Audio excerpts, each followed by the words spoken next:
everyone. This is Dr. Edgar Bolinas talking to you today from the Office of Dynamic Evolutions in Health and Beauty, located in Norwood, Massachusetts. So I've taken the opportunity to give a little information on what's going on today with me personally.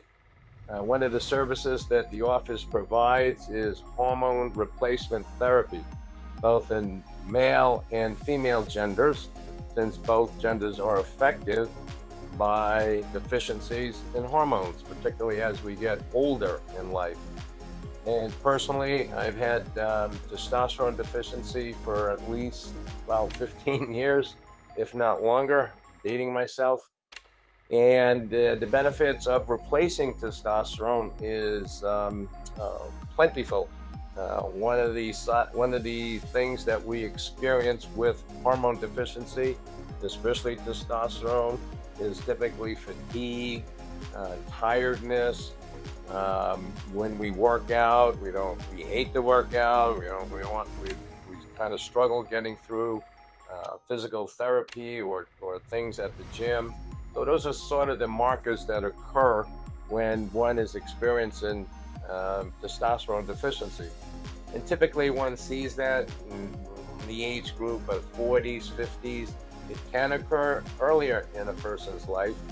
And but when one starts reaching that fourth or fifth decade, it becomes more noticeable. So a way of ascertaining what needs to be replaced is to see what level your hormones are at. And so blood tests will let one know whether or not they've reached a point that they become deficient. And typically, we don't work off of numbers. We work off of what a patient tells us they're complaining about. I say that because one of the most common things we see is an individual who goes to their private doctor, tells them that the symptoms that they're experiencing, they do get the blood work, and all of a sudden they're told, well, the testosterone level is still in normal range, so you don't have to have it replaced. And that's not necessarily true.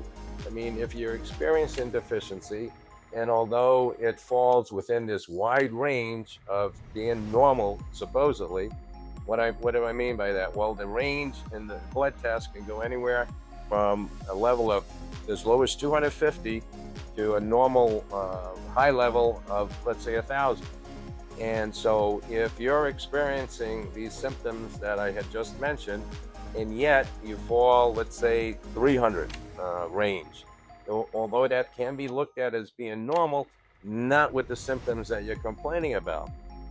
At a level of 300 or even 400, your body is used to working with testosterone because of you being active, like myself being active, at, let's say, 900 or 1,000. So having a low number, although again is in that normal range, you have to listen to what your patient is telling you.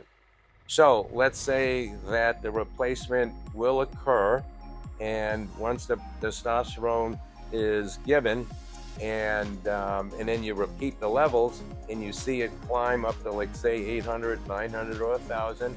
Most of the individuals, just about every individual at that point, experiences the benefit of the high level, meaning that they're more active, higher energy level, less fatigue, sleep can be better, workouts are definitely on the high end. There are times where you go through a nice workout and you're like, oh, I can go for another half hour, or I can go for more sets. And so you become more active, which is a great thing. And once you become more active, particularly when you're working out, your strength increases, your muscle tone increases, and so all positive things. And weight loss will drop, as we all know. Increased activity, increased metabolism, increase in utilizing your fat stores. Now, what we're experiencing today is what individuals ask. Well, if I'm going to be on the testosterone, then is there things to be concerned about? One of the things that does occur when one is on testosterone, and it doesn't happen 90 or 100% of the time. It typically is roughly, I would say, about 10% of individuals who get placed on testosterone, that it revs up the production of their red blood cells. It's referred to as polycythemia. And when that occurs, unfortunately, one starts to develop symptoms of either feeling short of breath or fatigue, actually, and just kind of like low energy, which is typical again of low testosterone. However, if you're on a hormone replacement therapy with testosterone, and all of a sudden you start to gradually feel these symptoms, you are one of those individuals where the bone marrow is being revved up, and it's being revved up to the point of producing too much red blood cells. So how does one go about treating that?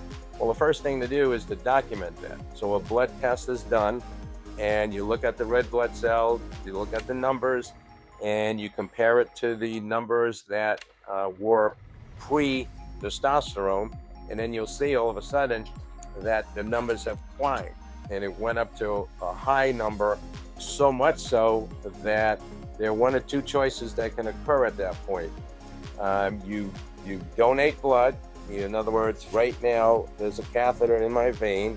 This is Christina Knight, nurse practitioner here at Dynamic Evolutions. She had placed a catheter. This is being drained into a container. So it's kind of like a blood donation, if you will. You can do this with the Red Cross, and there are many times where I've gone to the Red Cross. Schedule-wise, to get there, however, tends to be difficult for me.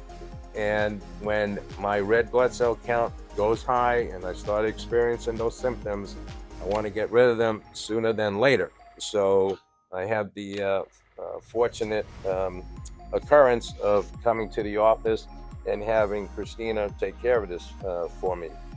So at this point, everything is done. You can go ahead and she's going to remove, that's fine. We're going to remove the catheter, and the session is over.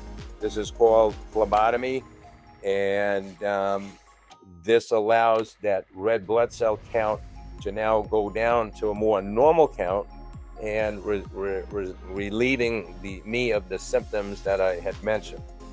So I wanted to just reach out to everybody and let them know again about how beneficial hormone replacement is, and how at certain instances, even though if something like this occurs, rather than stopping the testosterone completely, because that's the other alternative, you can take yourself off the testosterone, let the red blood cell count drop, and but I don't want to experience the symptoms that are related to testosterone deficiency.